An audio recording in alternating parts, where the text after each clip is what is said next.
Today, let's follow the money and the power. We're going to trace how ancient life, buried for millions of years under Iran, became the very fuel that runs its entire economy and lights up its cities. It's this incredible story of geology, industry, and of course, immense national wealth. So, think about this for a second. How do you actually turn a million-year-old fossil into the electricity that's powering a modern city? That's the big question we're tackling today. We're going to follow the energy all the way from prehistoric oceans to the light switch in your home. And our first step on that journey? Well, it takes us way, way back. Right. So before we can even get to engines and power plants and all that modern stuff, we have to understand where the fuel itself comes from. This story begins deep in Earth's geological past, where the foundation for today's energy powerhouse was first being laid. So what are we really talking about here? Fossil fuels. You can kind of think of them as stored sunlight from a long-lost era. It's pretty wild, right? They're just the super compressed, totally transformed remains of ancient life, and they are packed with an incredible amount of chemical energy. The key thing to get here is the unbelievable scale of time and pressure. I mean, this isn't a quick process at all. We're talking about millions of years of geology just doing its thing. You have these tiny organisms that sink to the seabed, they get buried deeper and deeper, and then they're basically cooked under all that weight, slowly transforming into crude oil. Okay, so that's how this resource is made. But here's the thing. This whole geological process, it's pretty picky. It only happens under very specific conditions. So now, let's look at where in Iran those conditions were just perfect, creating what is, essentially, the nation's buried treasure. You know, it's like a geological lottery, but it wasn't completely random.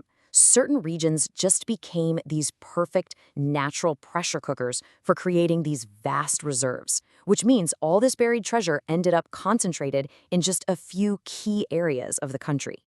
The absolute heartland of Iran's oil industry, you'll find it in the southwest, starting with the province of Khuzestan. This place is a true heavyweight, home to some of the nation's biggest and most productive fields. And then, just offshore, you've got the Persian Gulf. Beneath those waters are massive undersea reservoirs, which makes this one of the most strategically important energy locations on the entire planet. And to round out the big oil zones, we head to Kermanshah province in the west. When you put all these areas together, they form the very core of Iran's immense oil reserves. But wait, oil is only part of the story. Iran is also sitting on just enormous reserves of natural gas. The major fields are concentrated down in the south, often right alongside the oil, but there are also some pretty significant deposits found way up in the northeast. Okay, so we've found the buried treasure. We know where it is. But raw crude oil can't power a hospital or light up a city, right? So now begins the huge industrial journey of transforming this ancient matter into modern power.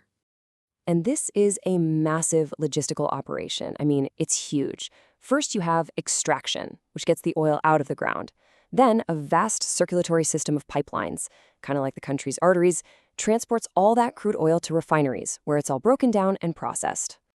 So, at a thermal power plant, the process of turning fuel into electricity is surprisingly direct. You burn the fuel to create a ton of heat. That heat boils water, turning it into powerful, high-pressure steam. That steam then rushes past and spins these giant turbines, kind of like how wind turns a pinwheel, and that spinning motion is what generates electricity. The ancient energy is finally released. And here's the one statistic that shows you just how central this whole process is. A staggering 85% of all electricity in Iran comes from this single method. It really highlights an immense reliance on these fossil fuel resources for just daily power. Now, this heavy reliance comes with a big trade-off. Thermal power creates pollution. And while there are cleaner alternatives out there, like hydropower, Iran's pretty dry climate and limited rainfall make its abundant fossil fuels the more dominant and frankly more reliable energy strategy. So, we followed the journey from ancient life all the way to the electrical grid. But the story doesn't end there. The final and maybe the most significant impact of this resource is on the nation's economy as a whole. And here's where we see the final transformation, from a raw material into global capital. A huge portion of Iran's oil and gas isn't actually used at home, it's sold on the world market. This trade is the country's single most important export, and it's their primary source of national income. And what happens to all that money? Well, it flows right back into the country. This revenue from energy exports is what funds a huge range of national activities, from building infrastructure to paying for public services. The entire economic system is deeply tied to this flow of energy out and money in. And this brings us to the fundamental vulnerability at the heart of Iran's economy, a point that's really highlighted in our source material. This deep dependency means the entire economic structure rests on a finite resource with a really volatile price. And that raises a pretty crucial question for the future. What does the next chapter of Iran's energy journey even look like?